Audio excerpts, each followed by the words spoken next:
আসসালামু আলাইকুম রহমতুল্লাহি ওবারাকাতু। দর্শক, স্বাগত জানাচ্ছি বিরতির পর আবারও আমাদের সকলের প্রিয় অনুষ্ঠান কুইন্স ক্যাফে নিবেদিত পাওয়ার্ড বাই বিটিএস ফ্যামিলি ধর্মীয় জীবন। বিরতির সময়টুকুন আমাদের সঙ্গে থাকার জন্য আপনাদেরকে জানাচ্ছি অনেক অনেক সাধুবাদ। যাব আমাদের কাঙ্ক্ষিত অতিথি মহোদয়ের কাছে। অতিথি মহোদয়, মহতারাম, আপনাকেও জানাচ্ছি স্বাগত। বিরতির পর আপনি ঠিক ওই পয়েন্ট থেকে কথা শুনবো, আপনি যেই পয়েন্ট থেকে সেই ওমর রাদিয়াল্লাহু তাআলা আনহুয়ের যেই পরিবর্তনের কথা বলছিলেন, কারণ আমরা আজকেই বিষয় নিয়েছি যে পরিবর্তনের লক্ষ্য। রাইট, জি ইনশাআল্লাহ। আমরা জানি হযরত ওমর রাদিয়াল্লাহু আনহু তিনি ইসলামের বিপক্ষে খুব শক্ত অবস্থানে ছিলেন। রাসূলের বিপক্ষে তার অবস্থান ছিল এত দৃঢ়, যখনই তিনি আবু জেহেল যখন ঘোষণা করল রাসূলকে হত্যা করার ব্যাপারে, সেই দায়িত্ব নিল। সে দায়িত্ব নিয়ে রাসূলুল্লাহকে হত্যা করার জন্য গেল। যে রাসূলুল্লাহকে হত্যা করতে গেল, সে কিন্তু রাসূলের কাছে গিয়ে পরিবর্তন হয়ে গেল। সুবহানাল্লাহ। এই যে পরিবর্তন, এমন পরিবর্তন হলো, খেয়ারুম ফিল জাহিলিয়াতে খেয়ারুম ফিল ইসলাম। জাহিলি যুগে যিনি শ্রেষ্ঠ, ওই জাহিলি জায়গায় তিনি আবার ইসলামের জগতে এসে শ্রেষ্ঠ হলেন। কেমন শ্রেষ্ঠ হলেন? ইসলামের দ্বিতীয় খলিফা হলেন। এবং তিনি অত্যন্ত মেজাজ এবং সাহসী ছিলেন। কিন্তু মেজাজ থাকা সত্ত্বেও ইসলাম গ্রহণ করার পূর্বের যে মেজাজ সম্পূর্ণ কাট করে দিয়েছেন। তিনি পরবর্তী মেজাজ এত পোলাইটনেস ছিল তার। একদিন তিনি জুমার খুতবা দিচ্ছেন, একজন মহিলা সাহাবী বললেন একটি বিষয়ে, মহিলাদের দেনমোহর নির্ধারণ প্রসঙ্গে। সেখানে বললেন ওমরের দেনমোহর যেন কম নির্ধারণ করা হয়।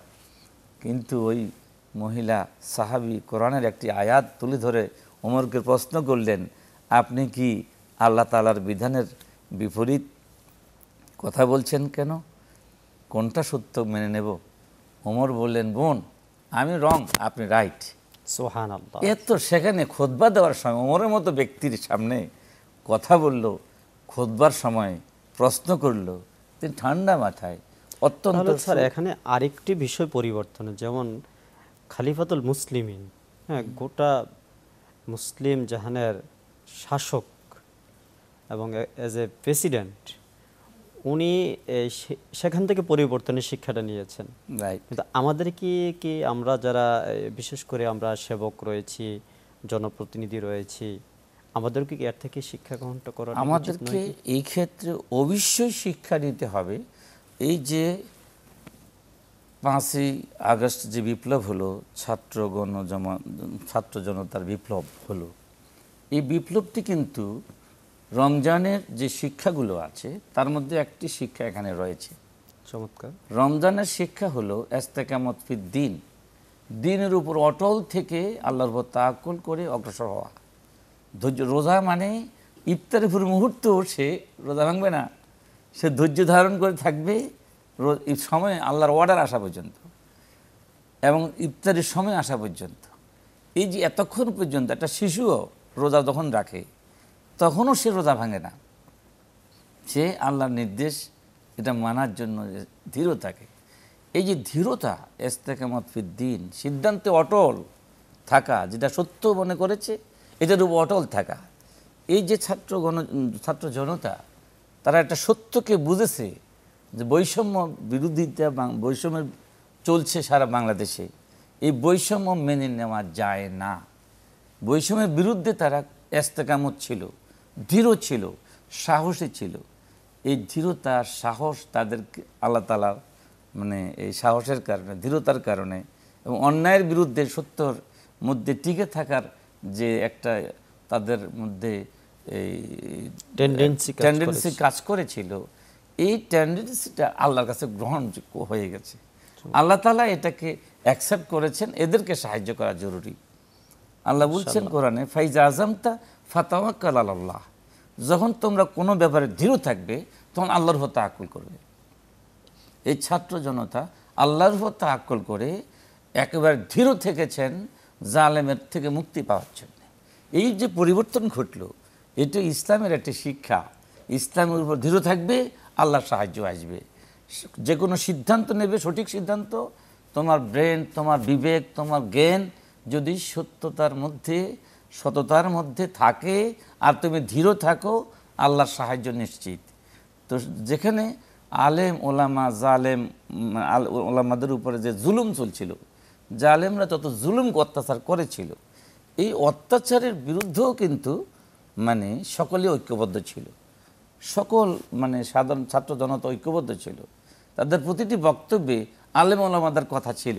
বাংলাদেশের আলেম ওলামাদের উপরে যে জুলুম নির্যাতন হয়েছে, এই নির্যাতনকে কেউ সহ্য করেননি, আল্লাহ তাআলা তো সহ্য করবেনই না। হ্যাঁ, আল্লামা রুমি বলেছেন যে চু খোদা খা হাতকে পর্দা কাস দারাদ মাইলাস আন্দার তোয়ানা পাকা বাদ। যারা নাকি ইসলামের বিরুদ্ধে বা কোরআনের বিরুদ্ধে কাজ করে, তাদের এক নাম্বার টার্গেট থাকে আলেমরা।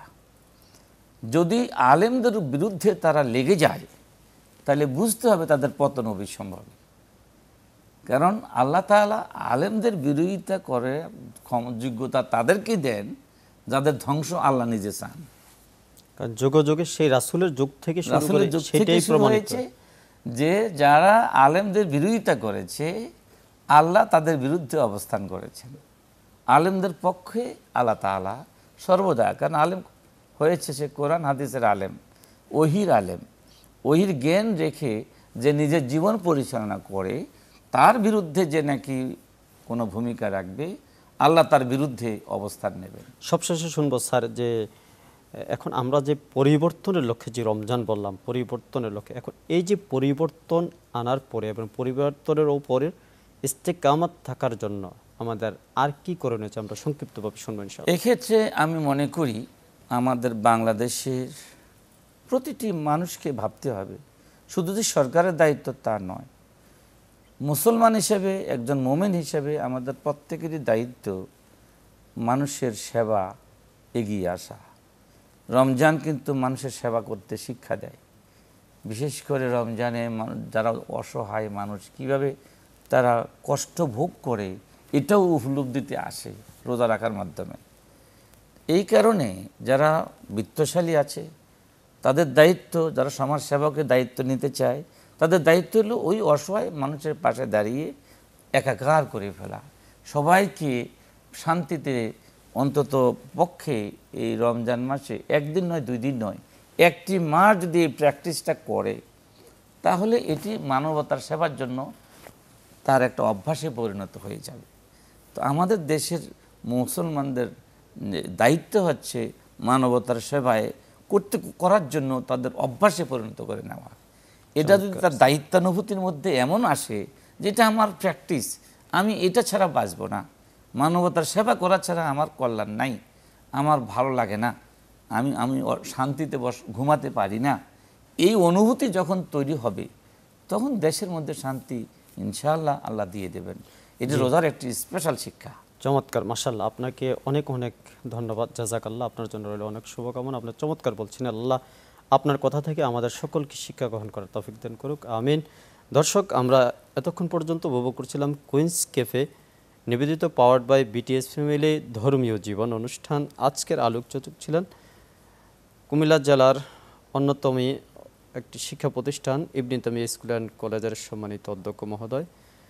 তো আজ এখানে শেষ করছি। শেষ করার পূর্বে আগামী পর্ব দেখার আমন্ত্রণ জানাচ্ছি। ততক্ষণ পর্যন্ত আপনারা ভালো থাকুন, সুস্থ থাকুন। ফি আমানিল্লাহ। আসসালামু আলাইকুম ওয়া রাহমাতুল্লাহ।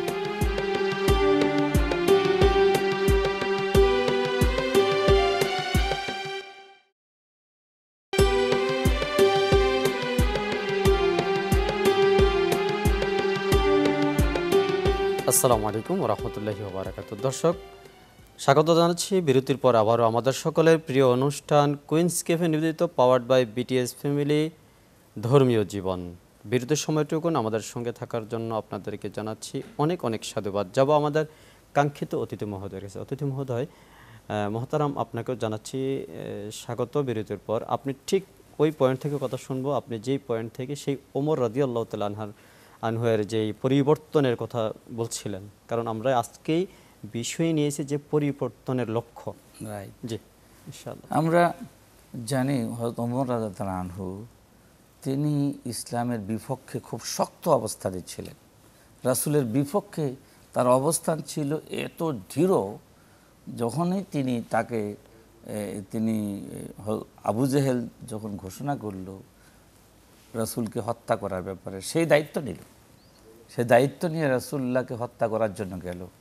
যে রাসূলুল্লাহকে হত্যা করতে গেল, সে কিন্তু রাসূলের কাছে গিয়ে পরিবর্তন হয়ে গেল। সুবহানাল্লাহ। এই যে পরিবর্তন, এমন পরিবর্তন হলো, খেয়ারুম ফিল জাহিলিয়াতে খেয়ারুম ফিল ইসলাম।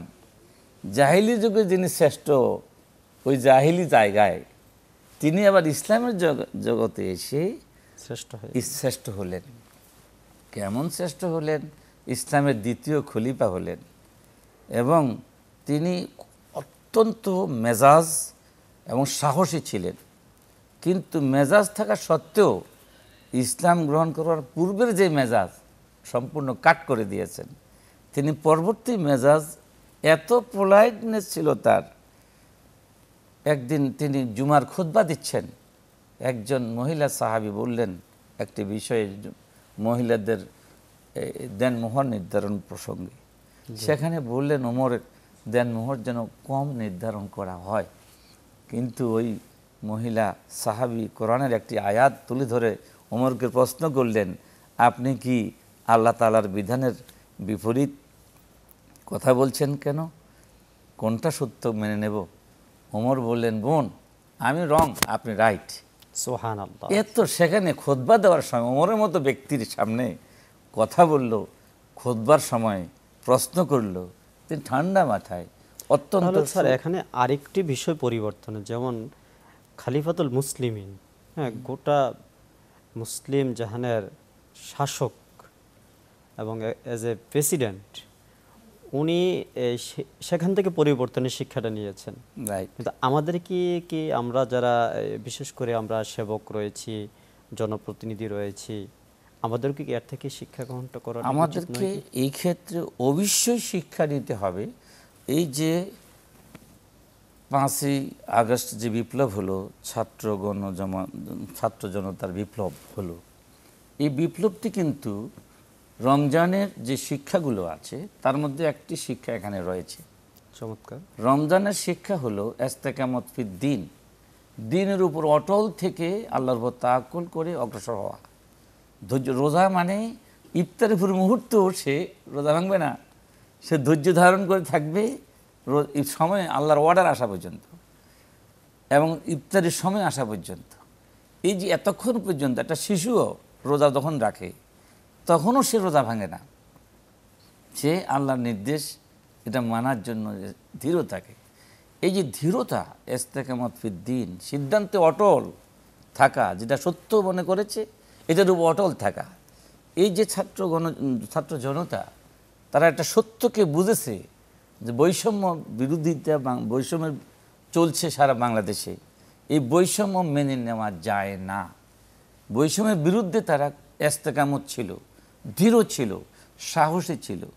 এই দৃঢ়তা, সাহস তাদেরকে আল্লাহ তাআলা মানে এই সাহসের কারণে, দৃঢ়তার কারণে এবং অন্যায়ের বিরুদ্ধে সত্যর মধ্যে টিকে থাকার যে একটা তাদের মধ্যে এই টেন্ডেন্সি কাজ করেছিল, এই টেন্ডেন্সিটা আল্লাহর কাছে গ্রহণযোগ্য হয়ে গেছে। আল্লাহ তাআলা এটাকে অ্যাকসেপ্ট করেছেন। এদেরকে সাহায্য করা জরুরি। আল্লাহ বলছেন কোরআনে, ফাইজা আযামতা ফাতাওয়াক্কাল আলাল্লাহ, যখন তোমরা কোনো ব্যাপারে দৃঢ় থাকবে তখন আল্লাহর উপর তাওয়াক্কুল করবে। এই ছাত্র জনতা আল্লাহর উপর তাওয়াক্কুল করে একেবারে দৃঢ় থেকেছেন জালেমের থেকে মুক্তি পাওয়ার জন্য। এই যে পরিবর্তন ঘটলো, এটা ইসলামের একটি শিক্ষা। ইসলামের উপর দৃঢ় থাকবে, আল্লাহর সাহায্য আসবে। যে কোনো সিদ্ধান্ত নেবে, সঠিক সিদ্ধান্ত, তোমার ব্রেন, তোমার বিবেক, তোমার জ্ঞান যদি সততার মধ্যে থাকে আর তুমি দৃঢ় থাকো, আল্লাহর সাহায্য নিশ্চিত। তো যেখানে আলেম ওলামা, জালেম ওলামাদের উপরে যে জুলুম চলছিল, জালেমরা তত জুলুম অত্যাচার করেছিল, এই অত্যাচারের বিরুদ্ধেও কিন্তু মানে সকলে ঐক্যবদ্ধ ছিল। সকল মানে সাধারণ ছাত্র জনতা ঐক্যবদ্ধ ছিল। তাদের প্রতিটি বক্তব্যে আলেম ওলামাদের কথা ছিল। বাংলাদেশে আলেম ওলামাদের উপরে যে জুলুম নির্যাতন হয়েছে, এই নির্যাতনকে কেউ সহ্য করেননি, আল্লাহ তাআলা তো সহ্য করবেনই না। হ্যাঁ, জি স্যার। আল্লামা রুমি বলেছেন যে চু খোদা খা হাতকে পর্দা কাস দরদ মাইলাস আন্দার তোয়ানা পাকাবার। যারা নাকি ইসলামের বিরুদ্ধে বা কোরআনের বিরুদ্ধে কাজ করে তাদের এক নাম্বার টার্গেট থাকে আলেমরা। যদি আলেমদের বিরুদ্ধে তারা লেগে যায় তাহলে বুঝতে হবে তাদের পতন অবিসম্ভব। কারণ আল্লাহ তাআলা আলেমদের বিরোধিতা করে যোগ্যতা তাদেরকে দেন যাদের ধ্বংস আল্লাহ নিজে চান। কারণ যুগে যুগে সেই রাসূলের যুগ থেকে শুরু করে রাসূলের যুগ থেকে সেটাই শুরু প্রমাণিত। হয়েছে যে যারা আলেমদের বিরোধিতা করেছে আল্লাহ তাদের বিরুদ্ধে অবস্থান করেছেন। আলেমদের পক্ষে আল্লাহ তাআলা সর্বদা, কারণ আলেম হয়েছে সে কোরআন হাদিসের আলেম, ওহির আলেম। ওহির জ্ঞান রেখে যে নিজের জীবন পরিচালনা করে তার বিরুদ্ধে যে নাকি কোনো ভূমিকা রাখবে আল্লাহ তার বিরুদ্ধে অবস্থান নেবেন। সবশেষে শুনবো স্যার যে এখন আমরা যে পরিবর্তনের লক্ষ্যে যে রমজান বললাম, পরিবর্তনের লক্ষ্যে এখন এই যে পরিবর্তন আনার পরে এবং পরিবর্তনের উপরে ইস্তেকামত থাকার জন্য আমাদের আর কি করণীয় আছে আমরা সংক্ষিপ্তভাবে শুনবো ইনশাআল্লাহ। এক্ষেত্রে আমি মনে করি আমাদের বাংলাদেশের প্রতিটি মানুষকে ভাবতে হবে, শুধু যে সরকারের দায়িত্ব তা নয়, মুসলমান হিসেবে একজন মোমেন হিসেবে আমাদের প্রত্যেকেরই দায়িত্ব মানুষের সেবা এগিয়ে আসা। রমজান কিন্তু মানুষের সেবা করতে শিক্ষা দেয়। বিশেষ করে রমজানে যারা অসহায় মানুষ কিভাবে তারা কষ্ট ভোগ করে এটাও উপলব্ধিতে আসে রোজা রাখার মাধ্যমে। এই কারণে যারা বিত্তশালী আছে তাদের দায়িত্ব, যারা সমাজ সেবকের দায়িত্ব নিতে চায় তাদের দায়িত্ব হলো ওই অসহায় মানুষের পাশে দাঁড়িয়ে একাকার করে ফেলা, সবাইকে শান্তিতে অন্তত পক্ষে এই রমজান মাসে একদিন নয় 2 দিন নয় 1টি মাস যদি এই প্র্যাকটিসটা করে তাহলে এটি মানবতার সেবার জন্য তার একটা অভ্যাসে পরিণত হয়ে যাবে। তো আমাদের দেশের মুসলমানদের দায়িত্ব হচ্ছে মানবতার সেবায় করার জন্য তাদের অভ্যাসে পরিণত করে নেওয়া। এটা যদি তার দায়িত্বানুভূতির মধ্যে এমন আসে যেটা আমার প্র্যাকটিস, আমি এটা ছাড়া বাঁচব না, মানবতার সেবা করা ছাড়া আমার কল্যাণ নাই, আমার ভালো লাগে না, আমি শান্তিতে ঘুমাতে পারি না, এই অনুভূতি যখন তৈরি হবে তখন দেশের মধ্যে শান্তি ইনশাআল্লাহ আল্লাহ দিয়ে দেবেন। এটি রোজার একটি স্পেশাল শিক্ষা। চমৎকার, মাশাআল্লাহ, আপনাকে অনেক অনেক ধন্যবাদ, জাযাকাল্লাহ। আপনার জন্য রইল অনেক শুভকামনা। আপনার চমৎকার বলছেন, আল্লাহ আপনার কথা থেকে আমাদের সকলকে শিক্ষা গ্রহণ করার তৌফিক দান করুক, আমিন। দর্শক, আমরা এতক্ষণ পর্যন্ত উপভোগ করছিলাম কুইন্স ক্যাফে নিবেদিত পাওয়ার্ড বাই বিটিএস ফ্যামিলি ধর্মীয় জীবন অনুষ্ঠান। আজকের আলোকচতুক ছিলেন কুমিল্লা জেলার অন্যতম একটি শিক্ষা প্রতিষ্ঠান ইবনে তাইমিয়া স্কুল অ্যান্ড কলেজের সম্মানিত অধ্যক্ষ মহোদয়। তো আজ এখানে শেষ করছি। শেষ করার পূর্বে আগামী পর্ব দেখার আমন্ত্রণ জানাচ্ছি। ততক্ষণ পর্যন্ত আপনারা ভালো থাকুন, সুস্থ থাকুন, ফি আমানিল্লাহ। আসসালামু আলাইকুম ওয়া রাহমাতুল্লাহ।